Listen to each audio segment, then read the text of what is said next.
My name is Stephen Dade. I'm a geologist with the Ohio Department of Natural Resources. I'm in the Division of Oil and Gas Resources Management. Today I'm going to be talking about the state of the Utica play here in Ohio. We are not necessarily new to oil and gas, but this level of development that we are now seeing in the Utica is something that the state hasn't seen in quite some time. So we will be covering that to start us off, along with Brine Disposal. And then I will be talking about the OhioNET seismic monitoring network specifically, and then talking about a few of induced events that have occurred here in Ohio, and then moving on to regulation and mitigation techniques, and then interstate collaborations and public awareness and educational outreach. And an interesting thing to note is I am a part of a regulatory agency. So most of our research happens in academia or also within the Ohio Geological Survey. So our main purpose here is actually to regulate oil and gas operations. Looking at the Utica Shale here in Ohio, we currently have almost 2,500 permits that have been issued throughout the state, mainly in eastern Ohio. The first Utica was actually drilled in 2011, so within the past 5 years or so, we've seen a lot of development, which this is a lot of wells that have gone into the area in a short amount of time. And we've seen around 85,000 stages of completions, but we've been able to keep a low amount of incidences. And as you can see, the Utica truly is the play that everyone is targeting here. We have had some Marcellus wells drilled, but very few. And on this chart, this is showing our historical oil and gas production volumes here in Ohio. As you can see, oil production currently is peaking for the second time in our history. We haven't had levels this high actually since the second industrial revolution. And then looking at gas, we've only kept amount of gas produced in the state since the 50s. But as you can see, their levels were pretty low until we got to the Utica development here in 2011, which we have seen exponential growth since then. And as you can see from percent change from 2014 to 2015, we saw a doubling effect of how much we were actually producing here. With the fall of oil in the price, we did see some fall in the oil produced here in Ohio, but gas continues to rise. And for the first time last year, Ohio became a net exporter of gas for the first time. This is the highest that we've ever produced. And we usually consume around 1 trillion cubic feet, and in 2016 we were able to produce 1.37 trillion cubic feet of shale gas. Moving on to brine disposal, we currently only have 217 active injection wells here in Ohio. As you can see, most of those are mainly in eastern Ohio as well. And the injection wells have actually been here in Ohio since at least the 80s. We have seen a lot of newly permitted wells as demand has risen since the beginning of the Marcellus development in Pennsylvania, and then also the development of the Utica here in Ohio. Interesting thing to note is here in Ohio, we do have a 2-permit process. We first issue the permit for them to actually drill the injection well, but then they also must acquire a second permit, which will then allow them to inject. This is done because county inspectors can be present throughout the well construction, and this allows for a high level of safety and well integrity standards for the injection wells. This graph here shows yearly totals for historical injection volumes. As you can see, the peak was during the 80s when we were seeing development out in western Ohio, but then levels of brine stayed pretty stagnant or plateaued there for quite some time until about 2010, when we started receiving out-of-state water from Pennsylvania during the Marcellus development. And then as more wells here in Ohio came online, we started seeing obviously the brine disposal increase here in Ohio as well. So for last year, we currently don't have the numbers prepared, as we're still receiving annual reports from the operators. But based off of the 2015 totals, we injected over 32 million barrels, and that was with 212 active injection wells. We expect to see the rise in injection to continue for the state as we continue seeing development. Moving on to the actual OhioNET seismic monitoring system. It is a 24/7, 365 real-time continuous seismic monitoring network. Currently, the OhioNET receives data from around 45 seismic stations, and those come from a combination of sources, including stations that are owned by ODNR, operator lease stations, the TA, and then also the Central Eastern United States network, which were the leftover stations that were adopted into the new network. And in our current configuration, ODNR currently operates 19 of those stations. There are 10 under the operator lease stations, and then we are tapped into 15 of the TA or N4 stations, giving us a total of 44 high-quality three-component stations. We do have an expansion plan for this year, where we will be putting out 12 additional stations, and this will also include ground motion sensors as we are looking to further that research as well. A look here is the actual processing system that we use. It's called Earthworm, which is a open source auto-picking earthquake processing software, which is managed by ISTI. It is a custom-built software, so when you acquire the software, it is not pre-made for you or anything like that. It's actually critiqued to your specific needs for that user. And this provides us automated email alerts to a specified list of recipients, which in our case is admin and also seismic staff of potential seismic events for further analysis. And we generally receive those emails within a few minutes of the alert, so that everyone is getting the same information at the same time. And these emails contain important prelim information, including the auto-picked location, magnitude, depth, and the air values that are associated with that calculation. Oftentimes, not always, these are earthquakes. It could be anything like a mine blast. It could be storm noise. There's many factors that can lead to these emails being issued. But upon us, we always have someone on staff to answer these alerts so that we can offer some type of interpretation immediately as to what they are seeing. And looking at the induced events that we've had here in Ohio, the North Star #1 injection well is probably the most well-known event that we had. That occurred in Youngstown, Ohio on New Year's Eve of 2011, which the max magnitude for that swarm of events was a 4.0, which was injection well related. With the event of North Star 1, we ended up not issuing any new injection permits for a year while we were trying to get a handle on the situation and get a better understanding actually of what was happening. We also imposed a moratorium on injection activities within a 5-mile radius of North Star, so that there was no injection happening near the well during the time.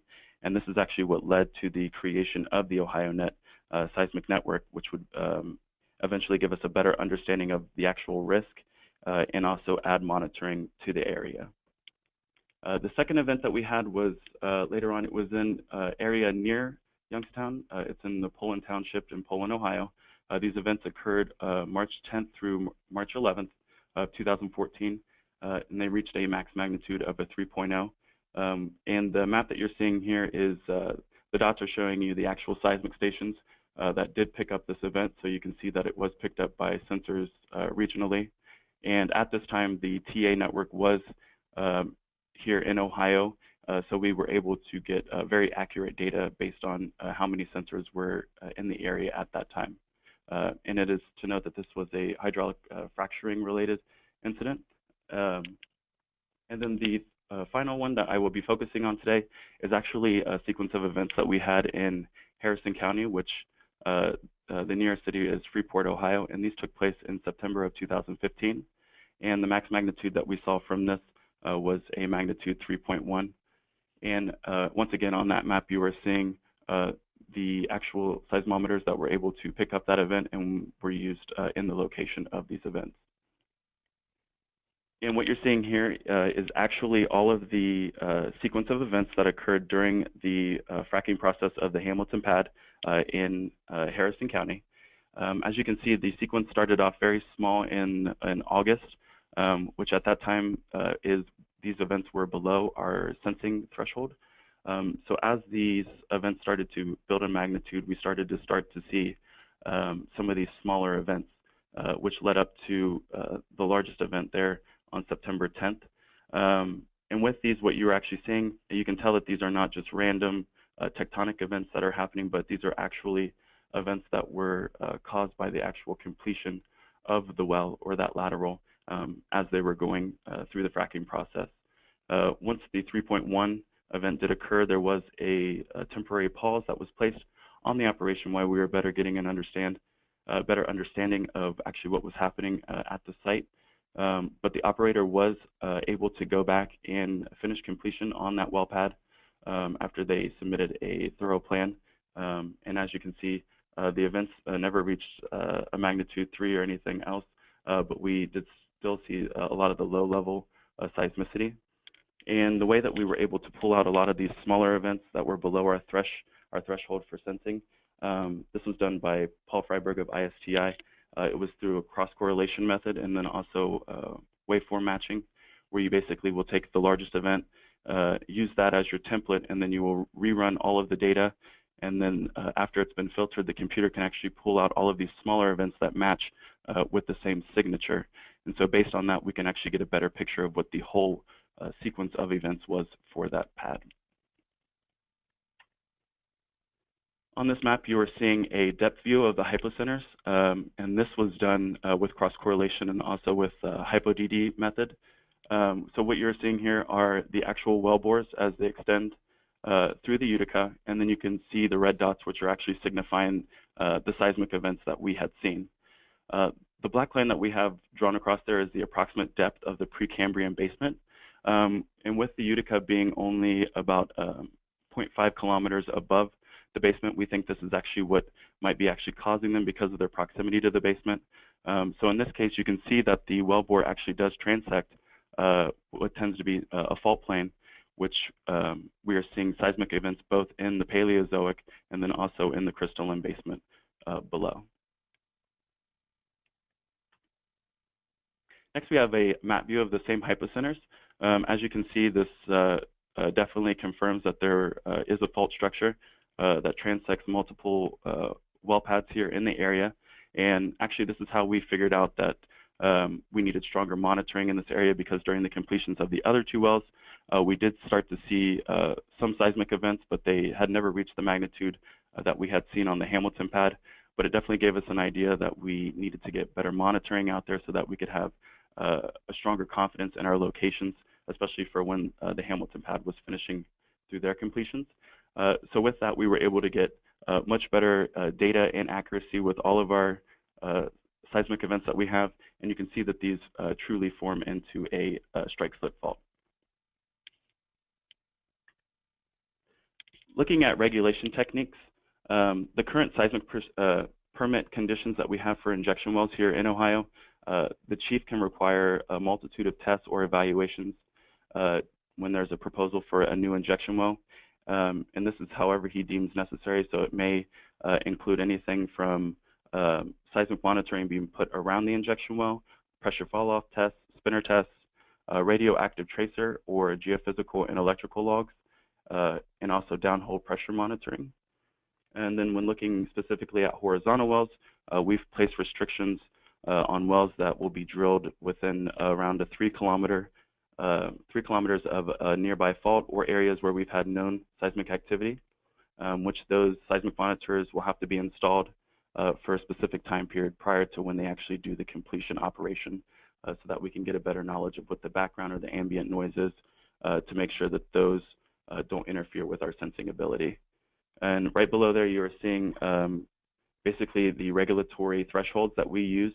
When we start to see events that are above a 1.5, we reach out directly to the operator, and then we start to have a direct conversation with them and making sure that we can continue getting the best information and information sharing. If we get to a 2 to a 2.4, the work with the operator transitions into how we can start to mitigate these seismic activities. So either the division or the operator can propose ways that we can modify that current operation. Once we get to a 2.5, we place a temporary halt on that lateral while we are trying to get a better idea of exactly what is going on. And that halt might last a day. There's no real way to say. But generally, we try to get this up and running as fast as possible, so we will also let operators work on other laterals that might move away from a structure that we think is present. When looking at ground motion, in the future, we would like to include this in all of our analysis because we know that a magnitude 4 earthquake, whether it was 25 kilometers depth or if it was 5 kilometers depth, it's going to transcribe on the surface very differently. So because of that, we want to use regulations that have been placed around the state for many decades, which include from the blasting seismometers that we use currently. This provides us a better ground truth of the shaking that is actually happening at the surface, so we can look and get a better handle on actually what is happening at the surface and whether there could be damage to nearby structures. These values are based on particle velocity and frequency of the seismic event, which are held to the same motion limitations as the blasting operations here in Ohio. And the graph that you see here above is actually from the U.S. Bureau of Mines. This is the Z-plot that they've used for decades when looking at whether blasting operations would cause damage to nearby structures. When it comes to mitigation techniques, some of the key points that I'd like to make, direct communication with the operator is essential. Being sure that you have someone as a contact that you can call 24/7 is ideal. Discussion of the seismic events and stages of the operation in real time. So as you are starting to see these events come in, being on the phone with the operator and being able to have a conversation and know exactly where they are in the operation is vital. And then also with them providing the completion data, you can start to get a spatial analysis or time correlation for the operation so that you can see if there is actually points within the fracking operation where you are seeing the actual events pop off even more. And when looking at mitigation techniques with induced seismicity, we found that we have had operators change from zipper fracking to stack fracking. With the zipper fracking, that's where they are fracking adjacent wells at the same time. And with that, sometimes we think that that might be overloading the formation for that time period, which can intensify the induced seismicity. So by having them switch to stack fracking, it helps lower that and helps mitigate those events as well. We also would recommend a 20% reduction in volume and or pressure. We've seen that as soon as we start to change those, generally the seismicity starts to reduce almost instantaneously. And then also skipping stages may be necessary, especially if we are starting to see that these seismic events are indicating a fault structure near that actual lateral. And then also switching to a smaller sieve size for the proppant that's used to keep the fractures open. We've seen that that also helps as well. We have only been testing these throughout a few events that we've had, so we still don't know the full effect of that mitigation technique. Looking at interstate collaboration, Ohio is a national leader in participation in the Interstate Oil and Gas Compact Commission, and then also in the Groundwater Protection Council. We have multiple individuals within our division that are members of both. And ODNR continues to prioritize rural development that protects our citizens, the environment, and our natural resources. And one of the main ways that we've done this is the participation in the States First Initiative, which was a technical primer that was created to specifically look at induced seismicity and offer risk management and mitigation practices. And this is through a multitude of states that are currently seeing induced seismicity in their states. When it comes to public awareness and educational outreach, we know that that is essential as well in getting information out, especially when dealing with controversial topics like fracking and wastewater injection. So one of the main ways that the division has gone about that is we have, for the past few years, we've participated in the Ohio State Fair here in Ohio. We've put out display stations, we've put out paperwork, and then we also have a geologist that's always on staff so that normal citizens can come in and they can have a conversation with a geologist, whether it be about fracking or wastewater injection, and then also the seismic monitoring that we have done for the state. Another way is through OJEEP, which is an educational and training outreach program that is currently operating here in Ohio. This gives a chance for academia, also training for multiple things, people like firefighters or police departments, so that they can get a better handle on oil and gas operations. But this actually just gives the public a good chance to actually get out to a well pad, see actually what happens on site, whether it be hydraulic fracturing or at an injection well. And then also another great way is obviously to reach out through social media, since that's definitely changed the way that we have started communicating with one another. Using social media as an outlet to get information or even alerts out to the general public has also deemed to be very beneficial.